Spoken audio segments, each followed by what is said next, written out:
Welcome to Conversation for Exploration. Hi, I'm your host, Laura Lee. It fascinates me to look at people's strategies for life and their personal rule book that grows out of their philosophical stance. And you don't have to look too hard to find a fascinating rule book and strategy for life than our guest, Jo Curran. She's long been a personal friend of Paul's and myself, and this is a woman who travels around the world when she's not working. She's a tour manager in her job, and then the rest of the year she travels to the far-flung corners of the globe and designs trips beautifully, gets out there into remote places, and her philosophy of life and why she does this, how she goes about it, just how she arranges her life in general is inspirational, daring, certainly self-actualizing. Hi, Jo. Welcome back. Well, thank you very much, Laura Lee, for inviting me here today. And instead of talking about travel, we're going to do a little bit here on philosophy. And we had several requests. I want to hear more about Jo and her philosophy for life, and so do I. Well, it's a very, very easy philosophy. As somebody who has always believed in reincarnation, I believe that we choose our time of coming back into this life. I do believe that we choose the vehicle, our parents, and where we're going to live, so that it should give us the experiences which we feel we wish to have, which is why we come. We come down here to experience things that we can't experience elsewhere, to live life. And quite a few years ago, I came to the conclusion that living life is not trying to be safe, that living life is not putting things away for a rainy day. It's getting out there. Somebody once said, and I think it's very interesting, that this is not the dress rehearsal. This is it. This is it. And when it's our time to go, you can't take the material wealth or any of this with you when you go. But, I have a sneaking feeling that's come up on me recently that maybe you can take memories with you. And certainly the growth of the soul that comes from those experiences. Yeah. And so I'm just putting money in the memory bank. It's one bank or the other, it seems, isn't it? Exactly. This one's, and the interest that this bank pays is, well, friendships with people like you and Paul, among other things. Oh, thank you. That's sweet. A lot of us operate out of a sense of fear and the need for security. How did you resolve those issues? Because you need to deal with those before you are set free to go. I think I probably did. I mean, this was not so much a conscious decisions made as I was going along. This a lot of what I have to say today is the benefit of 20/20 hindsight, of being able to go back and examine what happened and why and when and this kind of thing. But one of the first of my mottos that came to me a couple of decades ago is that security is a golden cage. And this old bird ain't going to be caged. No matter what the bars are made of. No matter what the bars are made of.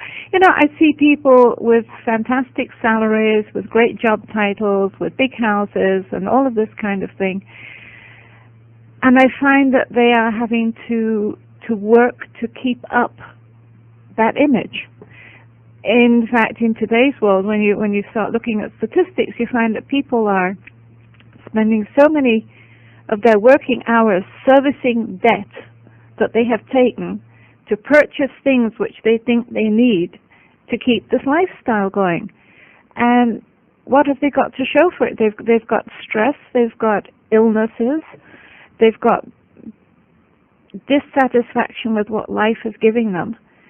And the answer is not more things to make my life easier. The answer is, in fact, a whole lot less. Simplicity. You've got it.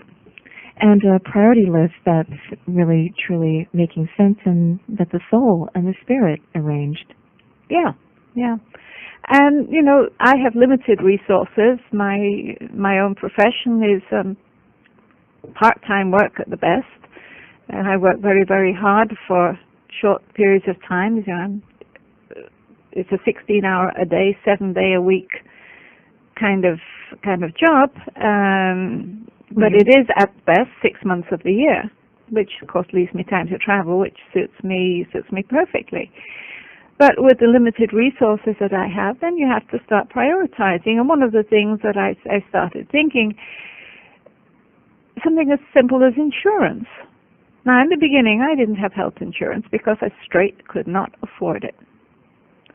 But when I got to the stage where I actually could afford it, I started thinking, do I really wish to spend this money, which represents sweat and time spent, on something that will only give me a payback if I get ill?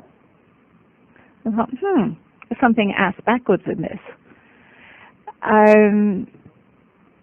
And then I start looking around and listening to people, and they're running off to the doctor for this, that, and the other. And then I think, well, why? Well, because we've got insurance.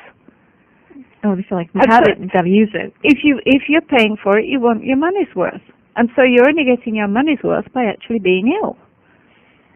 And that does not seem to me to be a philosophy that is very, very beneficial to the individual. I think it's a lot better to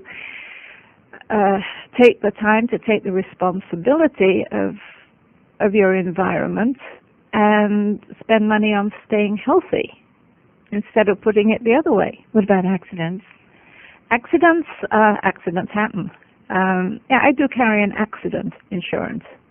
I think with as much traveling as I do, I'm probably a little bit more at risk than the average person, but heck, there can be a banana skin outside the studio that I'm going to slip on, you know.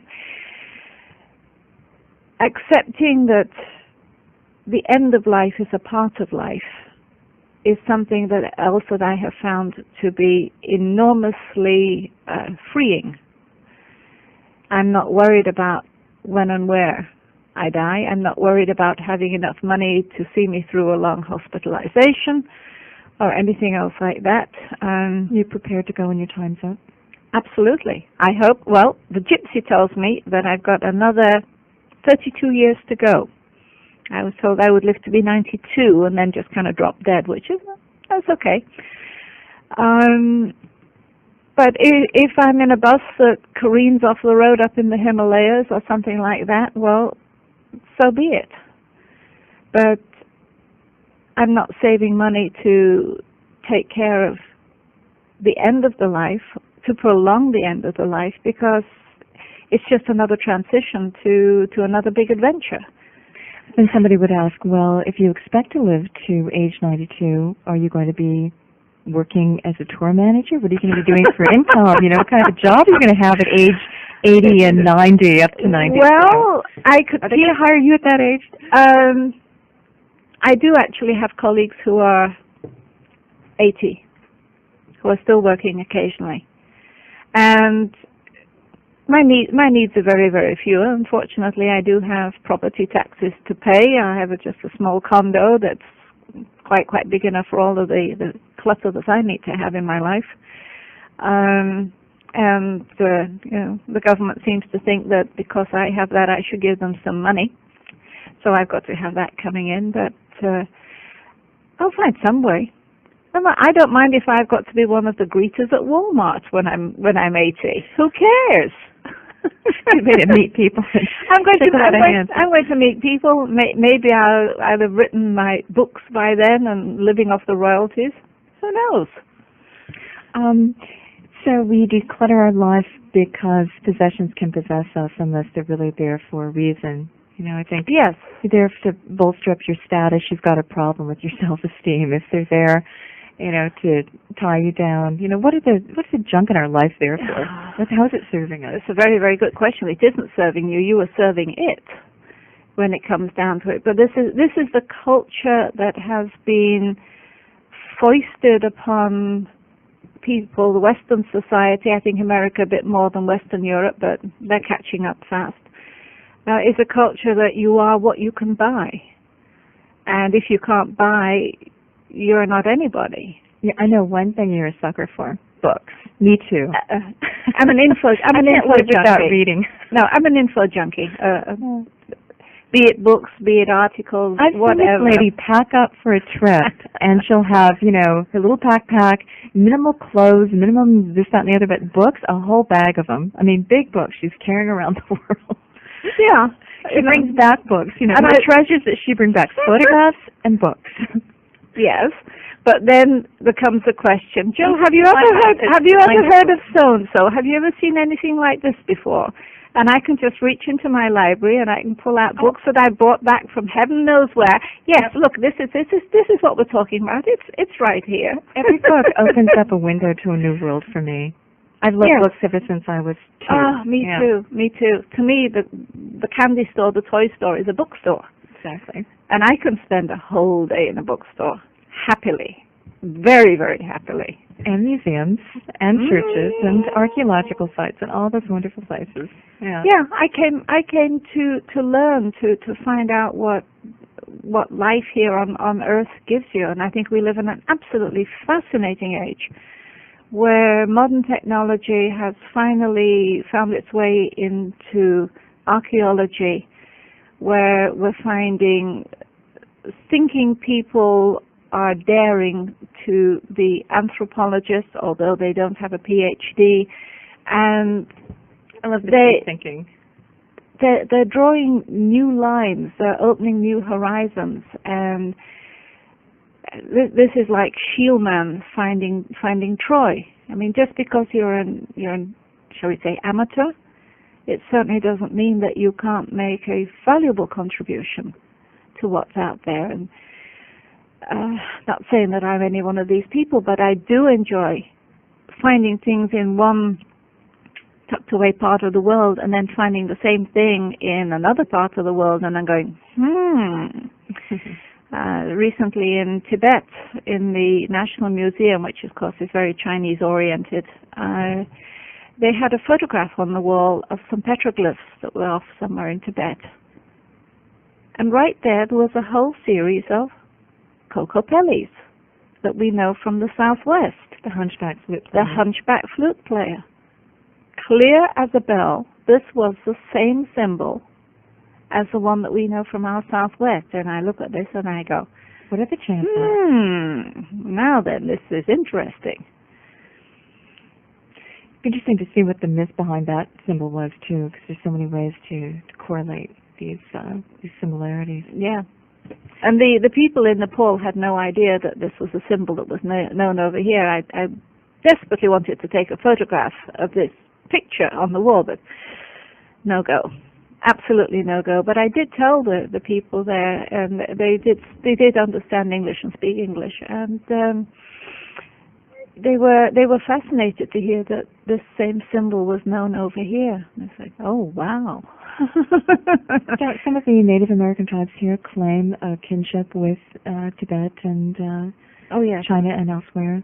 Yeah, it's been proved that the people of the Athabascan linguistic group, biggest part of which are the Apaches and the Navajo that we know, they're also up in Canada and Alaska.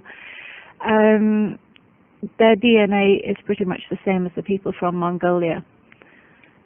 And the Tibetan people are related, again, linguistically with Mongolians. So I was told. It demonstrates to me that we've long been travelers. It's just part of our genetic makeup. Oh, absolutely. Get out there and travel, whether it's inner travel through consciousness or globe trotting. We're meant to cover new ground. Yeah, no, I learned in school that people didn't really start exploring until, say, Christopher Columbus. Yeah, right. Right. And when you start looking around this little world of ours, you realize that people have been traversing the oceans probably as long as people have had the idea of sitting on a log or something. We have been so fed so much disinformation, I think by well-meaning people, but they just didn't have the whole picture, and for some unknown reason, academia has decided to accept this limited viewpoint as being the whole enchilada, and they're not willing to say, well, what we told you was true, but it's only a tiny little bit of the truth. And then what I hate is when the mainstream finally accepts the formerly renegade notion, then they claim it as its own, and the people who first put it on the map are never mentioned, again, never given credit. It's, taken over lock, stock, and barrel. By somebody with a PhD. Oh, yeah. Somebody can give it the good seal of approval of science. Mm-hmm. You say that electricity has changed our lives.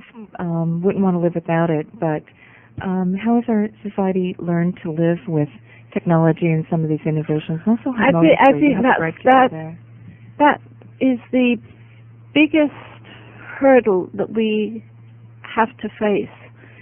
When I'm looking at electricity, I think, well, what has made the world what it is today? And I think the major thing was the discovery of electricity and bringing it into our lives.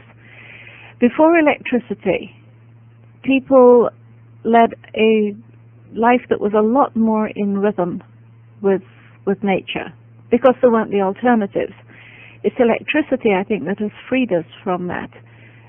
In the old days, you had certainly oil lamps and candles, but pretty much you got up with the daylight and you went to bed with the dusk. And like today, which is the longest day of the year as we're taping this, you would have your longest day. And when you would come down into the winter months, you would have very, very short days. You would spend the evening around the hearth within the family or within the community. You would tell the stories, and this is how the stories perpetuated, not through the written word so much as the oral traditions. But with electricity, we now can ignore darkness and daylight.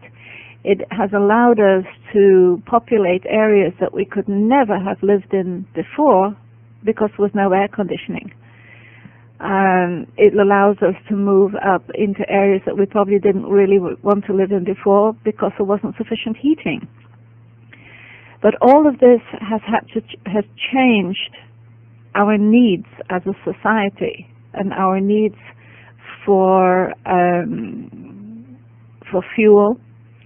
I mean, electricity has to be generated one way or another, which, in the old days it was all coal mining. We've harnessed our rivers to the point where we've destroyed our salmon runs.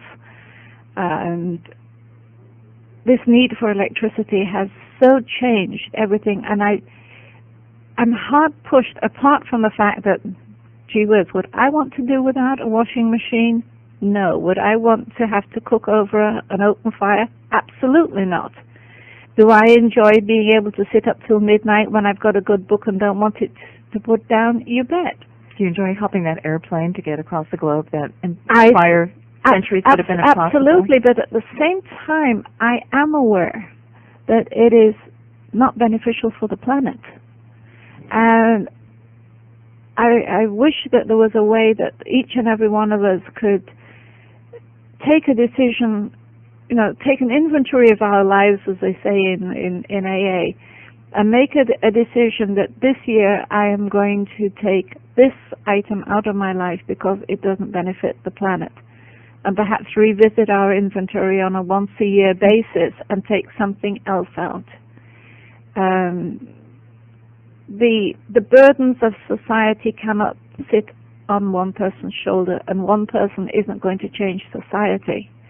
However, if each and every one of us look within the sphere of influence, which is our own life, I think each of us will probably find that there is one little thing that we are able to do which can make a change. And who knows, if enough people follow such a philosophy, then we might be able to make a major change. But it's one person at a time. So voluntary simple living has personal benefits, planetary benefits, and it's a form of a spiritual quest, I think. It does. Yeah, I do agree with you. And it gives you then time to be yourself, time to be quiet, time to live this life. I mean, because when this life is over, it's over, and then you are faced with the evaluation when you get to the other side. Did you make the best of it? Did you learn what you came to learn? Did you have your priorities straight? Yeah, and I don't think many people came down here just to embody the motto, "He who dives with the most toys wins."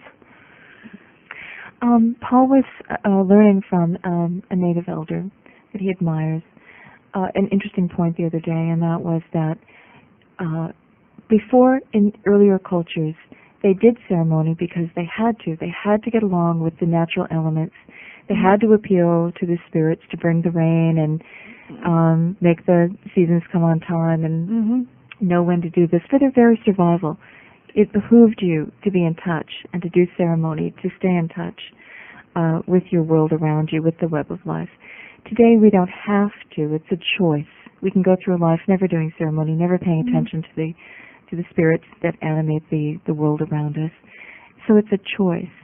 And I wonder that because the technology, as you point out, has allowed us to escape the limits and escape the boundaries that formerly contained us, but schooled us to do the right thing, to stand for all these other benefits. Is it simply a matter of a voluntary effort? Is it a call that you can answer? I mean, what's going to keep us in line? Because it seems that we make more and more technology so that we can get divorced from nature. Yes, you're right. Or conquer nature seems to be the goal. What's going to bring us back to be in harmony with nature? What's going to the one thing, and it is each and every one of us has to take that inventory and make a conscious decision to come back. Because your government is not going to tell you to come back. Madison Avenue and all of its advertising people aren't going to tell you to come back. I mean, after the disaster, agendas, isn't it? After the disaster in New York and Washington last September, did our governments of the world, the Western world, say, "Hey guys, you're on the wrong track. You've got to really come back and ask why such a large portion of the world does not look favorably upon America, to the point where some extremists are willing to take these kind of actions against you." They're not saying pull back in and stop and rethink. Oh no, we were told, for heaven's sake, don't pull back and rethink, go out and spend, don't stop purchasing.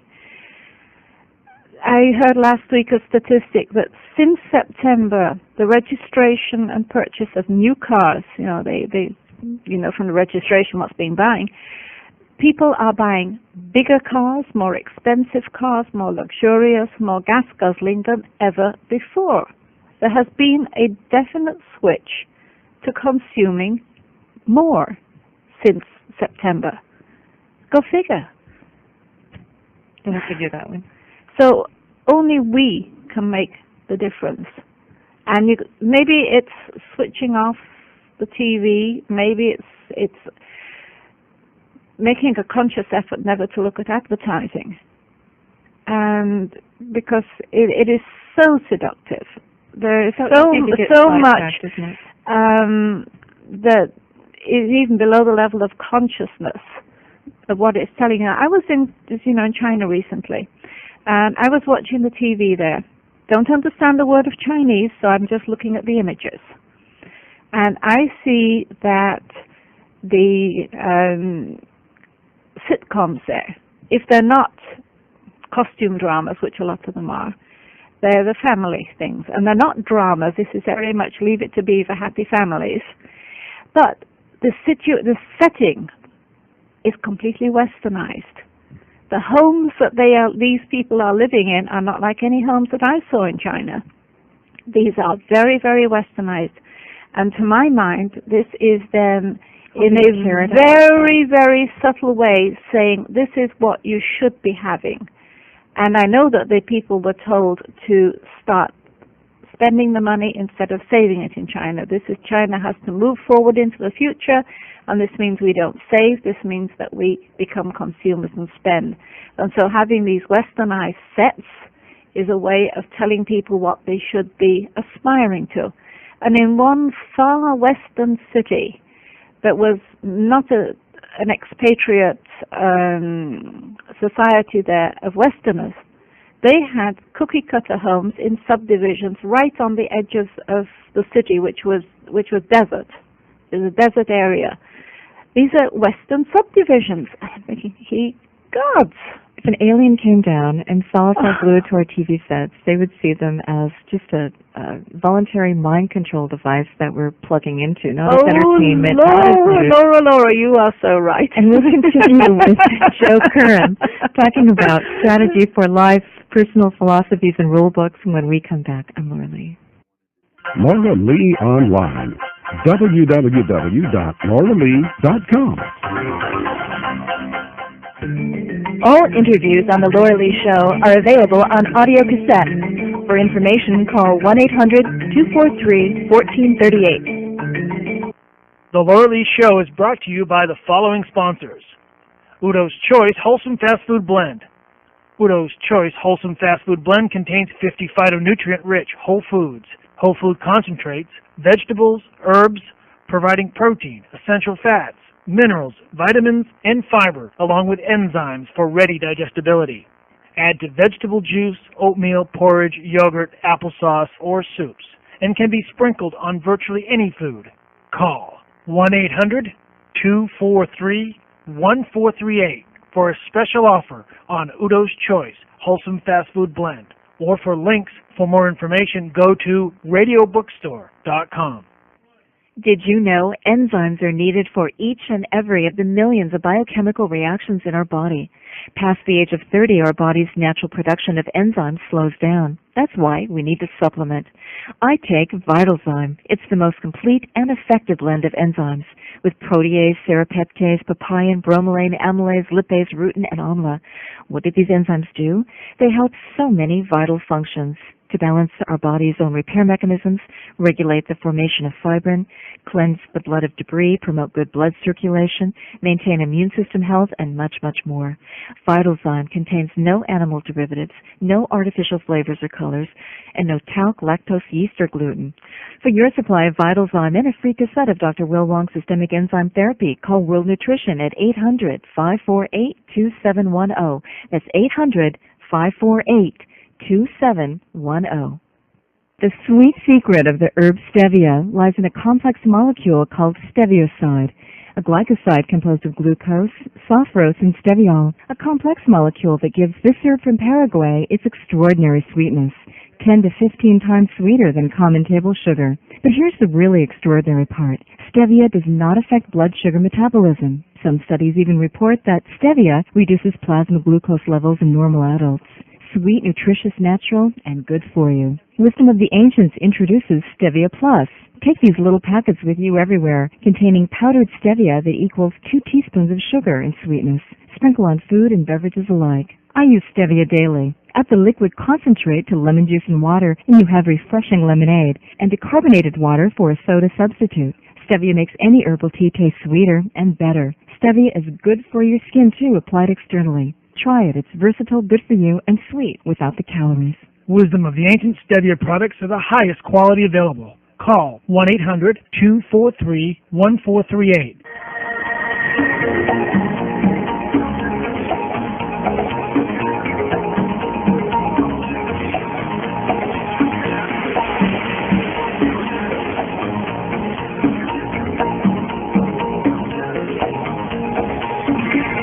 Let's get back to our conversation with Jo Curran. Jo, I've seen your resume, and you describe under education your 3 marriages. I'm sure everything in our life is an education, but you have such a sense of humor about this. I mean, you're not bent to this idea that you've got to find the one perfect soulmate and be with him for the rest of your life, and that divorce is some sort of failure. You have a whole different attitude towards love and marriage. I want to hear it. Well, I have had 3 good marriages, and I've had 3 good divorces. Elizabeth Taylor described it as serial monogamy. One at a time, but, don't stay with one. I think this, again, is something, times have changed. In the old days, whenever they were, the man worked and the woman stayed at home, raised the family and everything else. And her opportunities for growing, personal growth, were exceedingly limited, usually looking through the lens of what her husband would bring home and where he was going. And one of your marriages, that was the situation. Yeah. You're speaking from personal experience Yeah. from back in the olden days. Yeah, and I'm looking back at my mom and dad as well. But in today's world, the woman is out there.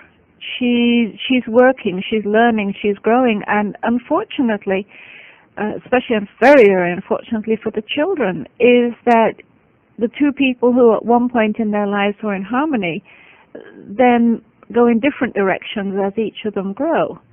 And if you grow away from the other person, well, the harmony is no longer there. And I think that that's the point at which one pulls the plug and moves on and reevaluates. It's very, very nice if one does find one's soulmate and you're growing in the same direction as you both grow, you're still going in the same direction. That's absolutely wonderful. But I do believe it to be a minority. And if one stays in a situation that is not beneficial, I think it's going to have effect on your physical health. And as I say, what have you learned from your 3 marriages? Well, how do you describe them as an education? Well, I've had something from each of them, and I have lived a charmed life. I really have, right from the get-go. Things have just dropped into my lap the right time and the right way.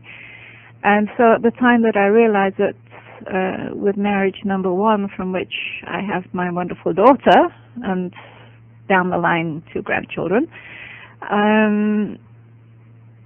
number 2 just popped into my life when I was ready to move on, and it was a seamless transition, actually.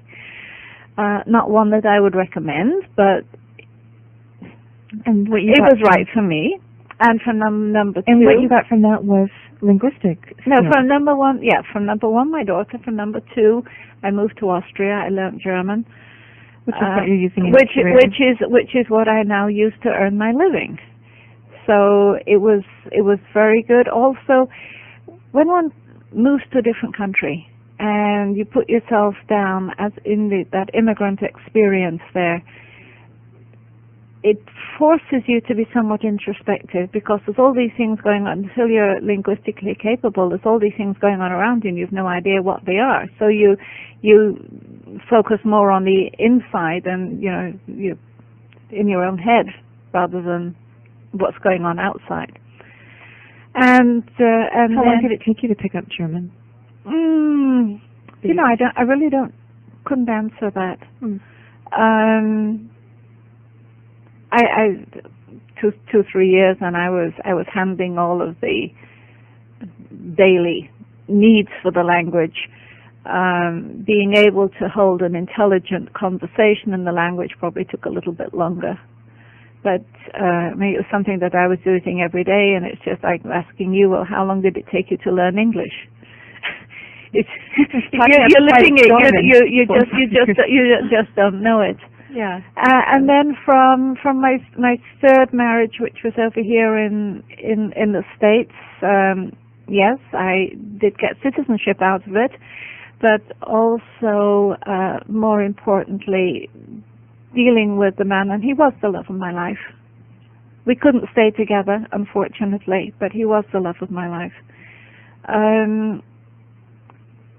I learned a lot about philosophy and things like that. With dealing with the problems that we had, it made me go in that direction. So, and it was a very, very grounding experience, actually, and a very empowering experience, because it was during that time that I took my own power and had to, and realized that I should never have ever in the past given it away to anyone anyway. And I thought that was an exceedingly useful lesson to learn. It's a trick, though, to be in a close relationship and share power equally, having your own and accommodating the other person, Paul and I. It's more than a trick. It is, I think, one of the most difficult things. And I know very, very, very few people who have been able to successfully do it, because there's usually one person has more power than the other. And it's being able to find that balance, and it's a joy to see when one sees it. Do you mind being single? No, I enjoy being single. Because? I don't have to phone home and say I've decided, I've changed my mind that I'm going to go and do a movie while I'm out.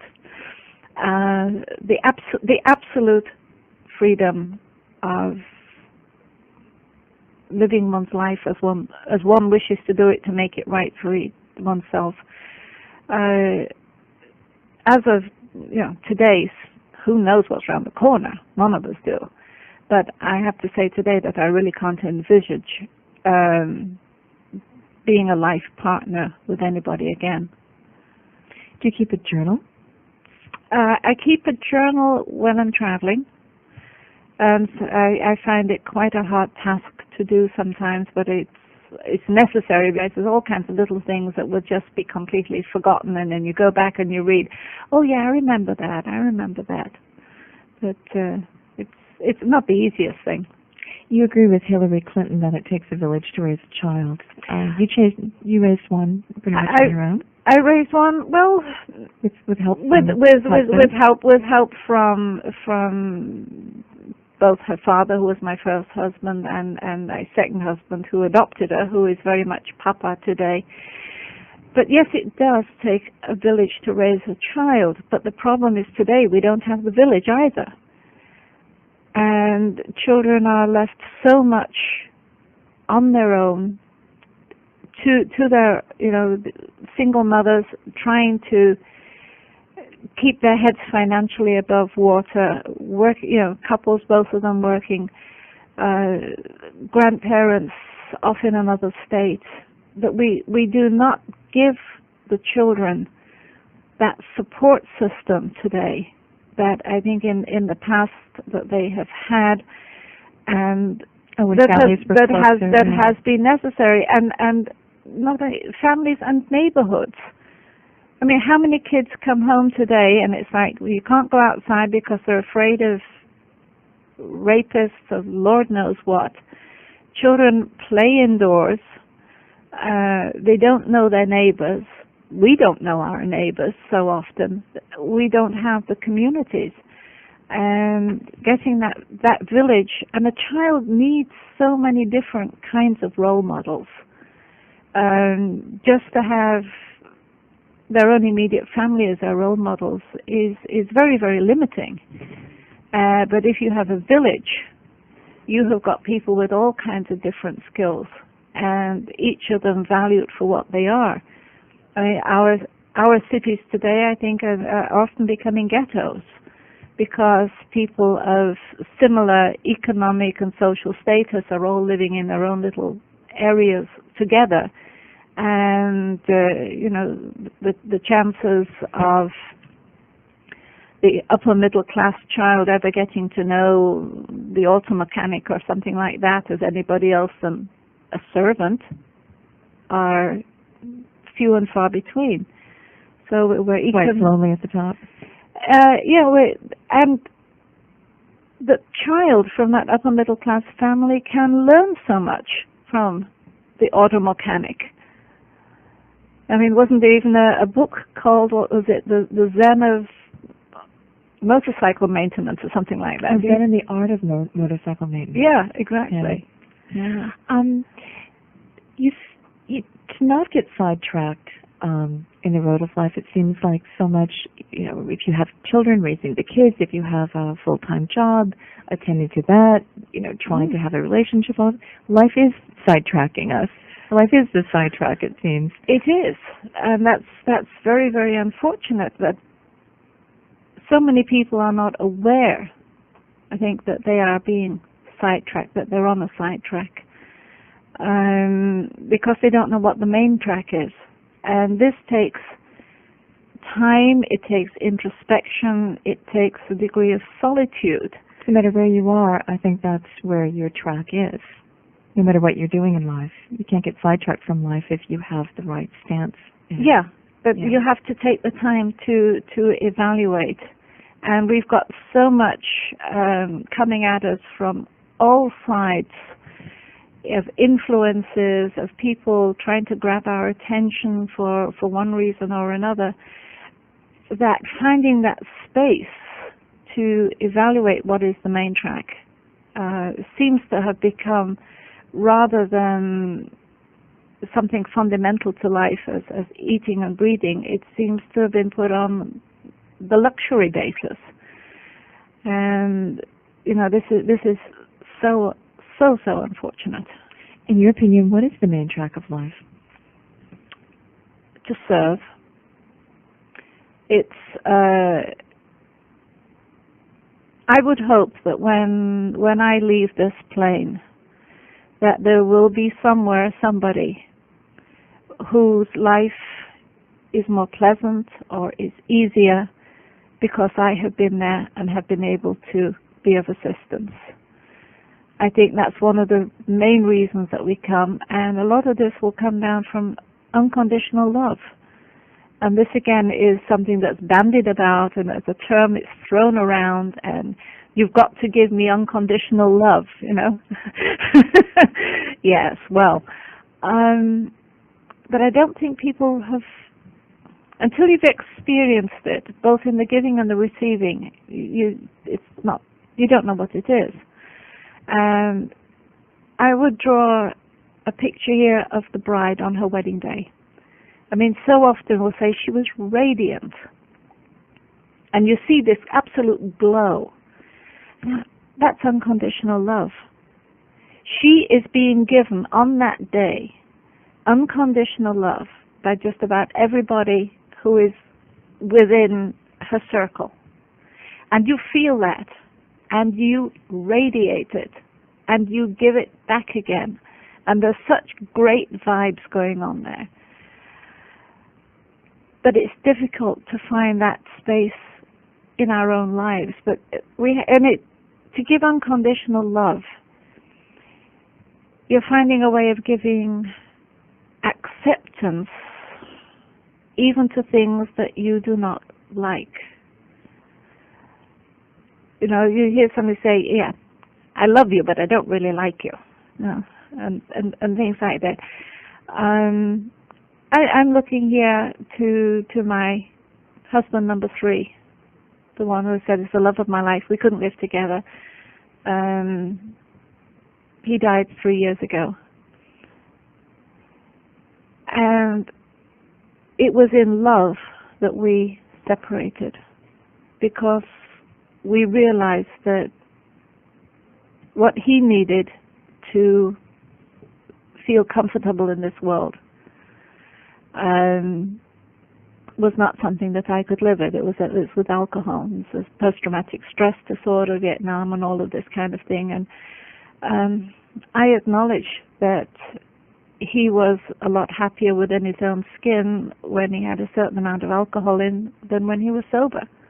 But you didn't have to deal with it. But I could no longer deal with the consequences of drunk driving or not all that goes along and depression and everything that went along with it.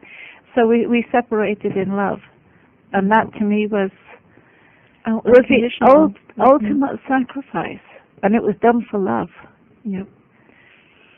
Like, I love you without conditions. Yes. For you to be you, but I don't have to hang around it's my choice too. Yeah. If you return the unconditional love, you'll let me go because I choose not to stay here under these circumstances. Yeah. And we have to find that space of love, because the vibrations that you give out when you really feel this for somebody, at any time, you're going to get them back again. And this affects your own health in the most positive way. It's a centering, and it's keeping an equilibrium. And it's being happy within one's own skin, because you can't be giving out unconditional love and be unhappy. You got to get there to give it. Yeah, yeah. And I think this really does affect your health. And when I look around today at so many people who I have known, I have loved, friends, relatives, people younger than myself who are dying, I have to ask myself, why? Why? And many cases, I mean, it'll come down that their own immune systems were not strong enough to fight opportunistic diseases. In many cases, this has been cancers. And keeping the immune system up and running and at top speed is the most important thing. But your immune system will not be working for you at top speed if you are not mentally balanced and happy within one's own life. And I see people putting things off, saving money for a rainy day, not going traveling until we've got time to really do it, putting all of this off, and then, boom, they're gone. And they have not experienced the joy which life can give them, which they have come here to experience, because they've been putting it off. They have got sidetracked. They feel that there has to be everything just right. And life is for living today. Life isn't going to start happening next year.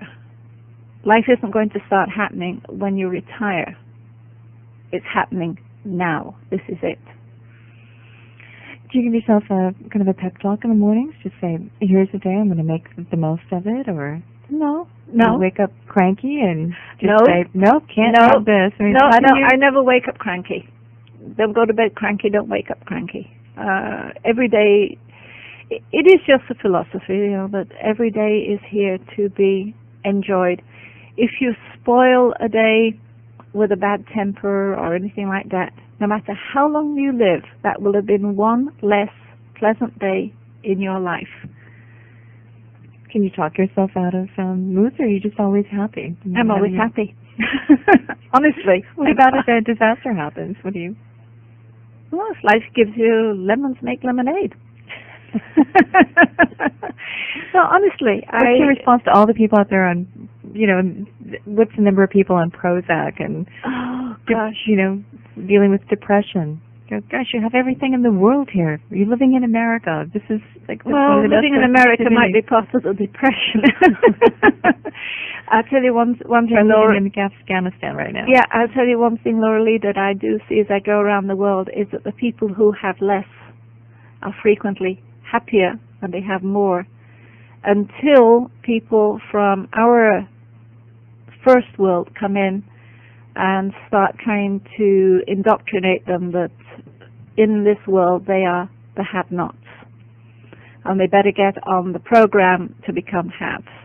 See, it's a shocking idea until you realize, look how humankind has lived for the first several million on the planet with just what you could pick up and make from your own hands and all of that. And now we think we have to have all of these things to make us happy. What happened? Where did we get sidetracked off into some detour? So we could be advertising. If I could be hitched to some wagon to Yeah. try to make the industrial national Absolutely. product. Yeah. Absolutely. All in the And name of progress. And besides all of the work and the hours that you are putting in and having not time to be within one's own community, you're having to pay taxes on that money as well to the government to keep them going before you can go and spend the money. If somebody from 1900 would come, living on the frontier would come to you today, and Joe, and say, oh yeah, well, you try washing those clothes on the rocks, and you try boiling the water. They worked, from morning till, they worked from morning in a heap into bed. Absolutely. They worked from morning till night, and there's no two ways around that. But they worked in summer longer hours than they did in the winter. They were able in the winter months, because it was not the growing season, for example, that they could pull back and have more time together. They could have more community time, and they did. And they had barn dances and socials and things like that they couldn't have in summer, do it, when things were growing and had to be done. But they probably had more of a they did have more of a community life. Unless it's like Daniel Boone, who said, if I can see the smoke from my neighbor's chimney, it's, the world's crowding in on me. I always felt sorry for Mrs. Boone when I heard that. She's thinking, oh my God, I've got a neighbor at last, how wonderful. And Daniel says, nope, we're pulling up stakes, we're heading back on out. But, so if you had a time machine, where would you dial it up and go back and live if you had to choose someplace other than this one? I would be going back to Sicily at the time of Pythagoras. And I would sit at his feet and learn, because I think the man was a mystic. He was a shaman. Unfortunately, we only remember him for his geometry of Pythagoras' theorem of the equilateral triangle, which I never managed to quite grasp. But in learning more about the person and things like that, I think that's where I'd like to go. It's one of the joys that I found is looking at the microcosm. I find that in my photography, that instead of taking often the big landscape pictures, I like to take pictures of something very close and be able to examine how perfect nature has made everything in life to fit in its own particular eco-niche. And humans are one of the very few species that have found a way of manipulating their environment to make it different from that which we were given by the Creator. Just about everything else sits in its own eco-niche and has been in its own eco-niche and is perfect and contented. And contented. We'll say there's very few. We are the only ones who have devised transport systems. We are the only ones who have devised clothes other than that which we were given. I don't know, the seedlings have some ingenious devices to catch the wind or the feathers of a bird or the legs of a bee to go traveling and spread themselves. Lots of birds create some elaborate nests. We were given legs. We were not given automobiles or airplanes. All right, so we've kind of cheated nature to extend our range and influence. Yes, we have used used resources that were there, exploited other species, and we have exploited other species. I do believe. I mean, I'm not vegetarian, and I'm definitely a meat eater. But I really think, and I don't do it myself as very often, and I wish I could remember, is to acknowledge the animal that has given its life for me to eat, to acknowledge the animal that's given its skin for me to be able to wear leather shoes. The native peoples honored what they took, and they of course believed that the animals would come to them willingly to be sacrificed so that they could take of it. Even the potter, our native potters, honor Mother Earth for giving part of her body so that they can take the clay to make the pots. And I would like to be able, in my own life, to remember that I should be doing this because it feels good. It feels very good to do that. To be connected. Yes. To that. All things are connected, as Chief Seattle said. I think it's one of the gifts of ceremony to remind us of that connection and to have a moment to say, okay, with reverence and with awe and wonder. Yeah. Let me reflect here. And it certainly can be alone. It doesn't have to be in community. And so much of what we consider ceremony today, I mean, many people go to church and they consider that's doing ceremony, of course. But they feel they can only do this within a community and this kind of thing, and we really can do it just by ourselves. It's just knowing that when you see a gorgeous sunset, to say, thank you, Creator. I'm enjoying it. How would you sum up your philosophy of life in 10 5? seconds? Yeah. Live this life because the next one is not this one. Thank you, Jo Curran, and for sharing your philosophy of life, and it's been interesting and inspirational. Well, thank you, Laura Lee, for inviting me. And thank you for listening. I'm Laura Lee. Laura Lee Online. www.lauralee.com. All interviews on The Laura Lee Show are available on audio cassette. For information, call 1-800-243-1438. The Laura Lee Show is brought to you by the following sponsors. Udo's Choice Wholesome Fast Food Blend. Udo's Choice Wholesome Fast Food Blend contains 50 phytonutrient-rich whole foods, whole food concentrates, vegetables, herbs, providing protein, essential fats, minerals, vitamins, and fiber, along with enzymes for ready digestibility. Add to vegetable juice, oatmeal, porridge, yogurt, applesauce, or soups, and can be sprinkled on virtually any food. Call 1-800-243-1438 for a special offer on Udo's Choice Wholesome Fast Food Blend. Or for links for more information, go to radiobookstore.com. Did you know enzymes are needed for each and every of the millions of biochemical reactions in our body? Past the age of 30, our body's natural production of enzymes slows down. That's why we need to supplement. I take VitalZyme. It's the most complete and effective blend of enzymes with protease, serrapeptase, papain, bromelain, amylase, lipase, rutin, and amla. What do these enzymes do? They help so many vital functions: to balance our body's own repair mechanisms, regulate the formation of fibrin, cleanse the blood of debris, promote good blood circulation, maintain immune system health, and much, much more. VitalZyme contains no animal derivatives, no artificial flavors or colors, and no talc, lactose, yeast, or gluten.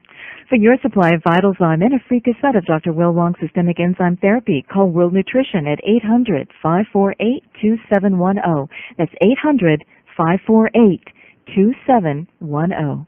Hard to believe that an herb has the power to kill bacteria, viruses, and other pathogens, but the wild oregano growing in the Mediterranean does just that, and is effectively as prescription drugs. Numerous laboratory experiments demonstrate this power, yet oregano is safe and gentle on the body. North American Herb & Spice produces the finest, the purest, the most potent line of oregano products: Oregamax, Oregacin, and Super Strength Oil of Oregano. Read about the numerous lab studies, how to use oregano, and what it can do to protect your health against a wide range of common pathogens and parasites. It's all at oregamax.com. You can also call them direct at 800-243-5242 to place an order, or find the store nearest you for your oregano products. A wild oregano, the most potent herb ever tested, yet gentle and safe. It's a great and wonderful gift of nature, and you can call 800-243-5242 and visit oregamax.com.